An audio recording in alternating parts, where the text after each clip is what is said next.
Longines, chronométrage officiel de Roland-Garros. Asseyez-vous rapidement, s'il vous plaît.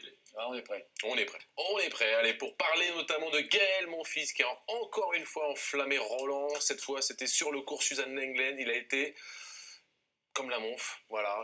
On a cru qu'il était fini. Il était mené 4-1 au quatrième et il s'en est sorti, Henri. Alors, vous employez souvent le terme de mutant pour Gaël. Là, c'est plus mutant. C'est quoi? On a l'impression qu'il aime bien écrire des scénarios aussi un peu incroyables. Dos au mur et tout d'un coup pouvoir renverser la situation. Encore une fois, il menait 4-1 au quatrième. On a l'impression que c'est terminé. Les vrais, on en parlait un petit peu en dehors de l'émission. Tout d'un coup, il y a le kiné est arrivé, il y a eu un changement et tout d'un coup, Gaël, il était galactique. C'était un Gaël galactique. C'est-à-dire qu'il était capable de revenir, de jouer totalement un autre jeu. Il était beaucoup plus, allait plus vers l'avant. Il grimaçait pourtant, on le voit. Ouais, mais ça n'a surtout, pas été facile ce match. Mais ça a été compliqué parce que lorsqu'il gagne le troisième, quand même, là on voit. On peut faire le match d'ailleurs. Je pense qu'on va se le faire. Premier set, 6-4 pour Cuevas. Alors pour les gens qui ne connaissent pas Cuevas, c'est un Younes, c'est un très très solide joueur. C'est un gars qui a déjà gagné pas mal de tournois, qui a déjà battu des très bons joueurs et sur terre battue, comme les Argentins. Voilà, lui, en l'occurrence, c'est un Uruguayen, magnifique revers à une main. C'est un joueur qui a du jeu, qui est créatif, on l'a vu, le type Char. Ouais, mais surtout, comme tu dis, il est capable d'aller vers l'avant, il n'est pas le type argentin ou uruguayen qui reste au fond et qui ramène tout. Non, au contraire, il est capable de vraiment alterner son jeu et c'est ce qu'il a très bien fait dans la première manche. Puis après, ça a fait un peu. Puis là, c'est la première fois que Gaël est dos au mur, Émilie et Georges. Le tie-break du deuxième, il le gère bien, Gaël. Il est important celui-là, Émilie, tie-break du deuxième. En toute honnêteté, j'ai commenté Benoît Paire et Joe Wilfried Tsonga et c'était en même temps. Donc j'ai regardé on sur oublie le Émilie sur ce petit écran, donc j'ai regardé que d'un œil. Malheureusement, ce sont mais là, il les a bien joués. Le tabac, il a bien joué parce qu'il est allé vers l'avant, parce qu'il a été aussi offensif. Hein. C'est pour ça qu'il a gagné. Ouais. Sinon, dans le jeu, il restait plutôt derrière.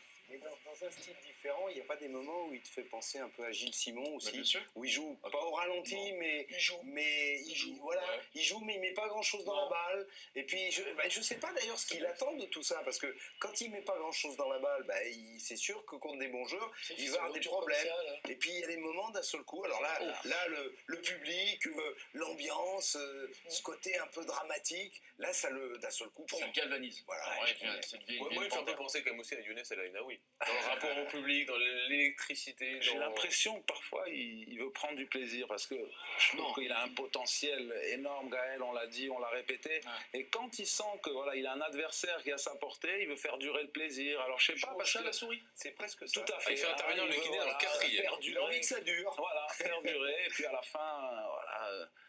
Vous avez vécu des moments comme ça, vous, sur le terrain, ou pas? Des moments où vous dites, j'avais jamais vous n'aviez pas la marge de me permettre. Non, je crois que voilà, Gaël, on le voit ainsi. Dès qu'il décide. Moi, quand j'étais tout jeune et je rêvais de tennis, voilà, j'avais Yannick Noah sous les yeux, il y avait Henri, ça se passait vers l'avant, ça se passait au filet, et on voulait attaquer, on voulait monter. Gaël, si il était agressif, si ce n'est que 50% de comment jouait Henri à l'époque, ou Yannick, il aurait déjà, je pense, décoché pas mal de titres et même du Grand Chelem.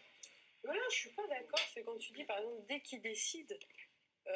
oui, à 4-1 double break au quatrième, il y a l'appel du kiné, là il se transcende, il est complètement, quelque part il est en survie là.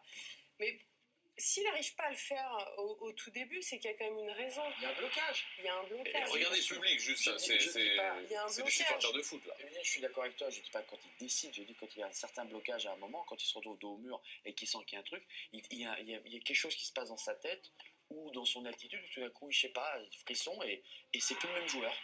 Et voilà, et c'est plus le même joueur. Quand il est proche du précipice, et c'est une qualité qui est énorme, parce qu'il y en a qui vont sauter dedans à 4-1 double break, et lui, il a cet instinct de survie qui est incroyable. Et comment pourrait-il faire justement pour être plus détendu dès le premier point? Oui, mais de toute façon, on l'a cette discussion à chaque fois qu'il joue un match en 5-7, on l'a à chaque fois. Et puis, il va certainement jouer, après, il va jouer... Roger Federer, et on espère qu'il va jouer aussi bien qu'il a joué en Coupe Davis. C'est-à-dire être le chiffre en bas là, 14. C'est le nombre de sets joués par Gaël Monfils en 3 tours. Pas mal, non? C'est énorme. Est-ce que c'est trop ou pas? C'est trop, Gaël, c'est un sur mais parce qu'on rappelle qu'il va jouer Roger Federer au prochain tour. Est-ce que c'est un chiffre? Quand on a joué 14-7, vous l'avez fait, vous savez ce que c'est. On se sent un peu en comment on est à l'aise physiquement? malgré qu'il soit vraiment très, très prêt physiquement, je pense que d'avoir joué autant de sets, ça va laisser des séquelles pour les tours. On arrive quoi, le match, on a mal aux jambes? Alors, il y a deux solutions. Tu arrives parce que tu es galvanisé, parce que tu viens de gagner, tu as toujours sa confiance, donc physiquement, tu te sens bien. C'est vrai que Gaël, il est quand même hors norme. Donc, mais c'est vrai que par la suite, quand tu vas jouer les meilleurs, et ben, tu vas te trouver peut-être dans une position où quand tu dois remettre la vitesse supérieure, et ben, Lucas Sassa, elle passe vite, elle va gripper un peu. Puis là, c'est terrible. On est tous unanimes à dire que Gaël, il a largement le potentiel pour gagner un grand chelem, notamment sur terre, avec son jeu, avec son physique. Mais aujourd'hui, il est né en 86, c'est ça, hein? Ouais, il est 86. Les années passent, il y a toujours un écueil. Probablement parce qu'à un moment donné, il a trop laissé d'énergie. Est-ce qu'il a perdu Est-ce qu'il a aussi perdu Roland aujourd'hui? Avec ses 14-7, est-ce qu'on peut... Non, mais... Est-ce que c'est impossible de gagner Roland après avoir fait 14-7 en 3 tours? Non, rien n'est impossible. Après, c'est un peu quand on regarde ses stats, à quelque chose près, il fait un tiers de ses matchs en 5-7 à Roland Garros. C'est même énorme. Plus maintenant, parce qu'avec aujourd'hui, c'était un tiers avant le match d'aujourd'hui. C'était un tiers avant le match d'aujourd'hui. Donc c'est énorme. Donc non, il faut quand même garder espoir, même si la route est encore très très longue. Mais en tout cas, effectivement, même si c'est un avion physique, il est un petit peu plus entamé qu'un Federer, par exemple, qui a déroulé. Et ça ne veut pas dire qu'il ne va pas battre Federer au prochain tour. Hein. Ouais, en tout cas, il a donné énormément de plaisir et moi j'avais la chance d'être au bord du confin. C'est pas vrai. Bah si, j'ai même tendu le micro, j'ai eu le droit de lui parler. On va écouter l'interview quand même et l'émotion de Gaël à la sortie de ce cours. Incroyable ce qui vient de se passer, Gaël. Vous vous rendez compte de ce que vous avez fait? Vous venez de remercier le public, mais il faut vraiment qu'on le fasse nous, parce que vous électrisez tout, c'est hallucinant ce qui vient de se passer. Incroyable, vraiment c'est incroyable. Je sais pas forcément de mots, je sais pas vraiment comment l'expliquer, mais c'était beau. Encore une fois, j'ai eu beaucoup de réussite, mais vraiment le public m'a bien poussé et je pense que c'est ce qui m'a vraiment aidé à revenir des double breaks au 4e et aller chercher ce 5e. Il y a le public, on voit cette ambiance à la fin. J'avoue que j'ai rarement vu ça, mais à 4-1 dans le 4e, comment vous faites pour retourner ce match-là? J'essaie de vraiment rester concentré. Le public, il a poussé direct, j'ai eu 2 bons points et on y croit. Je me suis dit, allez, un premier break, après je vais essayer de me concentrer et après tout s'est bien goupillé. Une énergie exceptionnelle, quoi. Et c'est quoi? Il y a un truc un peu magique parce que ça se passe quasiment tous les ans. Bon là, c'était assez incroyable. Vous appuyez sur un bouton, on a l'impression que tout le monde vous suit. Vous le sentez, ça, que vous les tenez vous les tenez dans la main, ce public, hein? Honnêtement, je sais pas, mais en tout cas, ce qu'il me donne, c'est exceptionnel. Vraiment, c'est ce qu'il me donne, c'est ce courage, cette énergie. Même moi, je savais même pas que je l'avais forcément. Et là, je l'ai démontré, comme je dis, Paris, c'est magique et j'espère bien récupérer pour être prêt pour le prochain match. Il y a une petite blessure ou pas, non? Je suis fait un petit peu mal, mais je vais récupérer ici. Ici, tout est magique. Merci beaucoup, Gaël. Et on espère que la magie va encore opérer face à Roger Federer. Oui, Henri. Il y a toujours quelque chose qui se passe avec ce petit. Il est un peu secret sur sa blessure. J'aime bien. Ça va. Parce que Roger Federer s'est qualifié et on va l'avoir ce 8e entre Gaël et Roger. La revanche, même s'ils se sont rencontrés depuis, mais ils se sont rencontrés notamment en Coupe Davis. Gaël s'était imposé, ils se sont rencontrés aussi à Monte-Carlo et Gaël s'était imposé également. Donc on peut y croire, on peut y croire pour les supporters français. Même si Roger, qu'est-ce que vous en pensez, Younes? Roger, depuis le début. J'ai eu la chance de commenter ces matchs pour TV5 Monde, pour pas faire de pub. Faites de la pub, de toute façon, en France, on reçoit pas TV5 Monde. Voilà, donc je me régale. Franchement, on espère qu'il va continuer à produire une telle qualité de jeu. On a vu des revers, des coups droits. C'était un régal pendant 3-7. Qu'est-ce que tu en penses? Moi, j'ai vu depuis le début, il est beaucoup plus agressif. Ouais. Incroyable. Il est court, il y a 4-5 échanges maximum et... Vraiment, il perd pas de temps. Non, c'est presque un sans faute qu'il a fait depuis le début de ce tournoi. Parce qu'il a rencontré des joueurs qui sont bons sur cette surface. Il en a fait, mais des vertes et des pas mûres. À Zour, est-ce que vous disiez, Georges, en chuchotant, mais je vous ai entendu, il est pas resté longtemps là sur le cours. Lui, quand il peut gagner en 3, il gagne en 3. Là, c'est la différence avec les d'autres. En même temps, c'est pas vraiment quel respect à Dumur, mais bon, on ne peut pas comparer plus trop la Dumur avec le aussi. Bien sûr. Pourtant, il a un bon pied, Zumur. Il a quand même sorti. Non, c'était mieux, pardon. Non, je me suis planté. Il a craqué. Non, j'ai craqué. Moi, je valide parce que. Je mérite. Non, mais moi, je valide parce que Gorgus a gagné. J'excuse, mais je l'avais dit. Oui. Bon, d'accord. Mais ceci étant, moi, je trouve que beaucoup de tournois du Grand Chelem se suivent et se ressemblent pour Roger. Très souvent, dans les premiers tours, il est quand même. Oh là là. Il se promène en Ah, démonstration. il se promène et il est quand même très impressionnant sur les premiers tours. Mais là, vous sous-entendez que derrière, c'est plus dur. Ouais, souvent, là, ces dernières années, je trouve qu'il y a un match, souvent coup près, c'est beaucoup plus dur. Bon, je pense qu'il faudra regarder, je regarderai tout à l'heure ou demain. Mais ces premiers tours de Grand Chelem sont quand même relativement faciles. Toujours en première semaine. Toujours en première semaine, il déroule en première semaine. Il est au-dessus. Il est au-dessus. C'est ce qu'il faisait quand il gagnait aussi. Donc c'est aussi.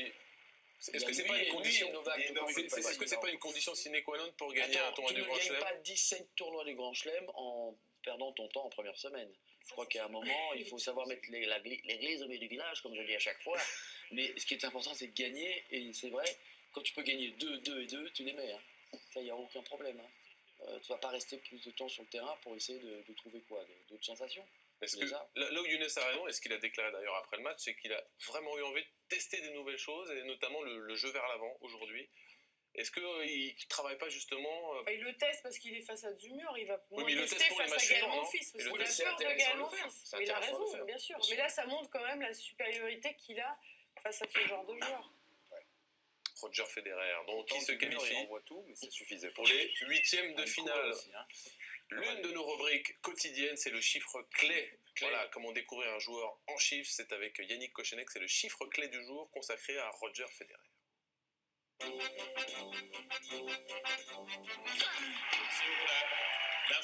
À Roland-Garros, Roger Federer dispute le 62e tournoi du Grand Chelem consécutif de sa carrière. Un record dans l'histoire du tennis, car et oui, il n'en a manqué aucun depuis l'Open d'Australie 2000. 62, Federer n'en finit décidément pas de caler face à la question de sa retraite. Ok. L'unique Roland-Garros de Roger Federer, décroché en 2009, ferait presque peine à voir à côté de ses 7 victoires à Wimbledon, de ses 5 succès à l'US Open et de ses 4 triomphes à l'Open d'Australie. Mais l'explication de cette toute relative contre-performance avec plein de guillemets est bien sûr espagnole. Rafael Nadal, qui l'a battu 5 fois sur 5 à Roland-Garros, dont 4 fois en finale. Les Nadaliens ricanent, à Roland-Garros n'est même jamais parvenu à pousser Nadal une fois au 5-7.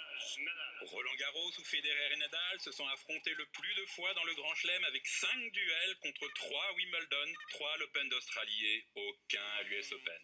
Mais n'allez pas croire que Roger Federer, à bientôt 34 ans, ne pourrait pas gagner un 18e titre du Grand Chelem à Roland-Garros. Car si Andrés Rimeno, plus vieux vainqueur de l'histoire, l'a fait à 34 ans et 10 mois, eh bien Roger Federer peut naturellement le faire, crie la foule des Fédériens. Oh, c'est vrai, il a perdu contre Ernest Gulbis en 8e de finale en 2014.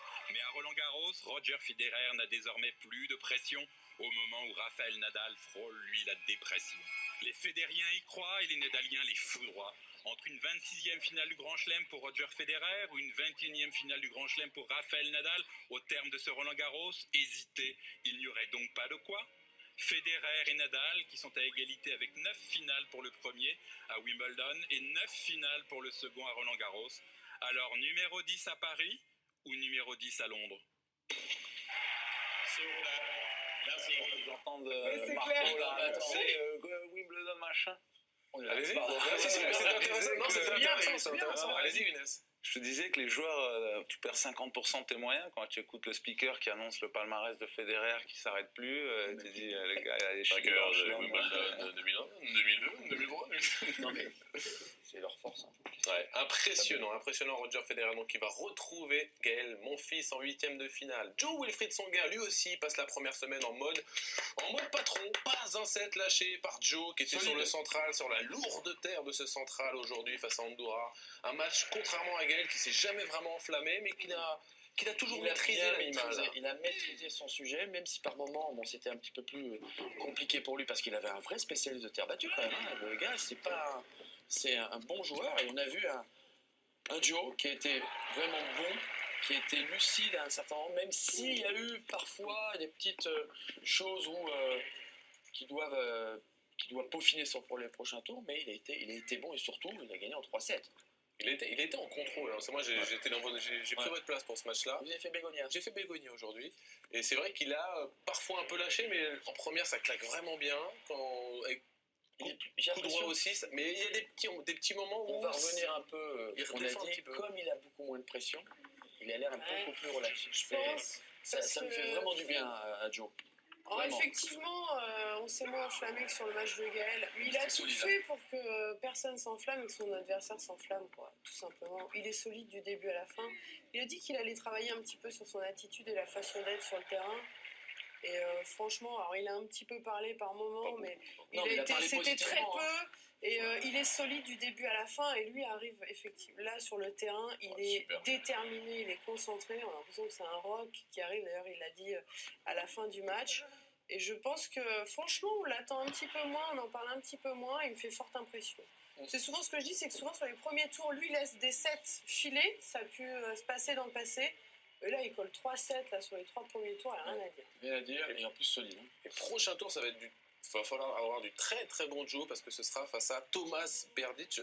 Georges, le Joe que vous voyez là, on va découvrir juste après les images de Berdych qui a dominé Benoît Paire. Le Joe que vous voyez, quelle impression il vous fait? Parce qu'on se souvient, il y a 2-3 ans où il enchaînait les huitièmes, les quarts, les demi en Grand Chelem. Est-ce que c'est le même niveau qu'il nous propose aujourd'hui?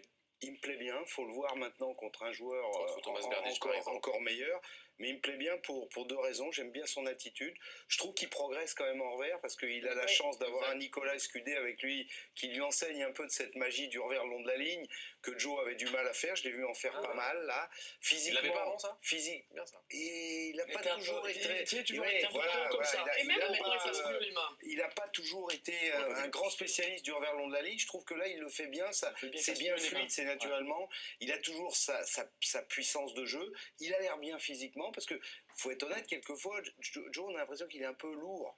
Là, je le trouve pas mal. Et puis après, par rapport à ce que disait Émilie tout à l'heure, c'est vrai que quand il gagne 3-7-0, les gens s'enflamment moins, quoi.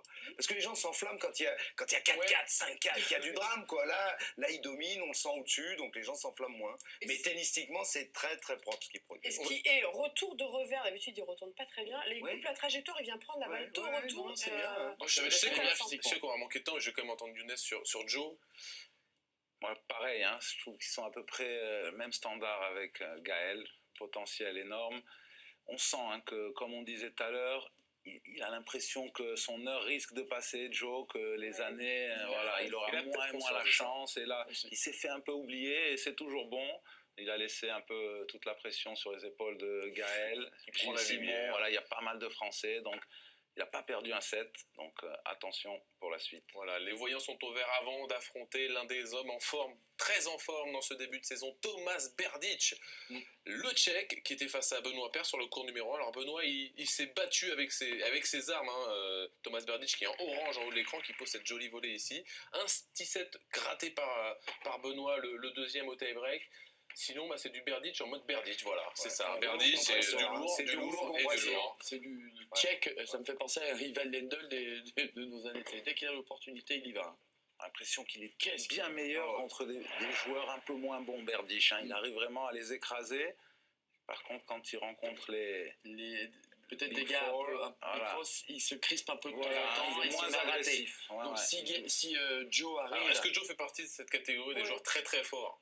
Oui, Joe il a le potentiel de pouvoir battre Berdych, c'est clair, surtout à Paris. C'est ce qu'il nous a démontré aujourd'hui. C'est vrai qu'il a progressé en revers, il sert beaucoup mieux. Dès qu'il arrive à être plus fluide dans ses coups de fond de cours, Berdych, il peut le battre. Pour son gars, oui, bien forcément. Sûr. Parce que là, sur ce match, là, on voit que je l'ai commenté, donc on voit vraiment que les beaux passages de Berdych qui fait un bon match. Mais bon, c'était compliqué parce qu'il n'y avait pas de fil conducteur. Benoît a fait 3 milliards d'amortis. C'était assez étonnant, comme à sa belle époque, c'était assez décousu. Mais bon, quand il a un petit peu cassé le rythme, c'était pas... Enfin, Berdych est bon, mais il est quand même relativement prenable. Joe avait ce revers. Un petit mot sur Benoît, qu'on espère recevoir. Il m'a promis tout à l'heure qu'il viendrait. Tu vas tenir ta promesse, Benoît. Je pense que c'est hyper positif pour Benoît, parce que son attitude a quand même bien évolué, même si ça a été compliqué pour lui sur la fin, mais je trouve que tous les efforts qu'il a pu fournir avant Roland Garros, d'aller les challenger, on va le répéter encore une fois, et de se remettre un peu en question, et que surtout il n'a plus de blessures, il se sent bien quand même physiquement, il termine le match. Bravo, il faut qu'il continue Benoît, il a un potentiel énorme, il a un revers, mais c'est un truc de dingue. Il a une main incroyable, donc Benoît il est sur la bonne voie, et sincèrement moi je suis content, je suis fier. Il est juste un peu physiquement sur ce genre de match parce Ah qu'on oui, sent c'est qu'il est en normal. manque de compète, C'est normal ça. tout simplement. Mais Voilà, il a progressé mentalement, donc ça c'est bien. C'est bien. Il est là en tout cas, on Benoît l'attend. Paire, il est de retour sur le circuit, on est ravis, on va juste regarder ce dernier point avant de passer à notre duel 100% français avec la victoire ici de Thomas Berdych, donc qui va retrouver Joe Tsonga, vous l'avez compris, en huitième de finale, et le duel 100% français avait lieu un petit peu plus tôt, c'était sur le cours Suzanne Lenglen avec Nicolas Mahut, la belle histoire de la première semaine, au troisième tour face à Gilles Simon, match en 5-7 entre les deux hommes, et souvent plus ça dure, plus c'est bon pour Simon, et ça a été le cas aujourd'hui. Nico Mahut qui remporte 2 tie-breaks, les tie-breaks des deuxième et troisième sets avec une belle opposition de style aujourd'hui. Le pur attaquant face au pur contreur. Ouais, ça fait plaisir de voir qu'il y a encore des joueurs qui pratiquent ce genre de tennis. Malheureusement, Gilles Simon, c'est un dur à cuire. C'est un joueur qui aime ça, aimerait jouer en contre. Et en tout cas, c'était un superbe match. Il y a eu énormément de points de la part des deux joueurs. Et moi, j'aime bien Gilles Simon, comment il joue. Ça rappelle, il était un peu comme ça, hein. Ça rappelle un peu Younes. Techniquement pas la même chose, mais t'aimais bien jouer, c'est comme Gilles. Attendre l'adversaire. Gilles, Gaël. Non mais oui, non, mais En fait, Younes, c'est un mix de Gilles Simon et Joe Tsonga, c'est pas mal. C'est pas mal le mec. Avec le revers de Benoît Paire. Non, mais c'est vrai que c'était compliqué aussi, mais Nico, il a fait tout ce qu'il a pu. Je pense qu'il y a peut-être à un moment, il a peut-être pu être encore plus agressif, peut-être moins essayer de jouer l'échange du fond de court. C'est ce qu'il a peut-être pesé sur la fin, parce que physiquement, contre Gilles, Georges, si tu sors pas la mobilette... J'ai fait tout le match en commentaire, donc j'ai vu globalement un Mahut qui est monté en puissance pour agresser Gilles, parce qu'au premier set, il n'en met pas assez et il se fait passer de tous les côtés, lobe dans les pieds, à droite, à gauche. Et par contre, lui, il est monté en puissance, mais Gilles donnait l'impression de jouer sur le même rythme. Et en fait, Gilles a remis un coup de gaz, milieu du quatrième et surtout cinquième set, parce que si on voyait plein d'images, on verrait qu'au début du cinquième, quand il y a les balles d'attaque pour y aller en coup droit, les images qu'on vous donne là, il y va. Et alors qu'il n'y allait pas pendant 3 7 et demi. C'est toujours pareil avec Gilles. Mais par contre, quel physique, quel sens du jeu, Voilà, ça c'est beau ça. Il se fait jamais prendre sur une amortie, il a toujours le toucher, enfin bon, on le connaît, regardez, Yasko il est marrant là. Il fixe, il attend.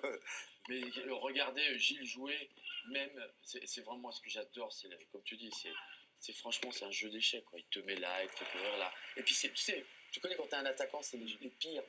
Tu sais que tu essaies de l'avoir, mais tu l'as pas. Mais simplement avant, t'as fait l'essuie-glace. T'as visité Suzanne, t'as allé voir le Châtrier, t'as visité le cours numéro 1. Elle habite où Suzanne en fait. Il y a eu un point pas extraordinaire, mais extraordinaire parce qu'il représente. Monter à la volée, chip and charge de Mahut, lobe dans la grande diagonale, et il va ramasser la balle, il se tourne, il regarde même pas où va sa balle, tellement il sait qu'il est gagnant le truc. Et là, il y a une belle balle de match, mais ça vous intéresse pas. Vous avez vu la balle de match, très bien. Allez, tout de suite, le texto d'Henri que vous avez envoyé à... C'est Nico Mahut, c'est ça hein oui. C'est bien, c'est bien. Nico, tu peux être fier de toi malgré la défaite. La différence a été physique ou mentale? Eh bien, Henri, je crois que physiquement, j'étais pas spécialement fatigué, mais j'avais plus trop de gaz.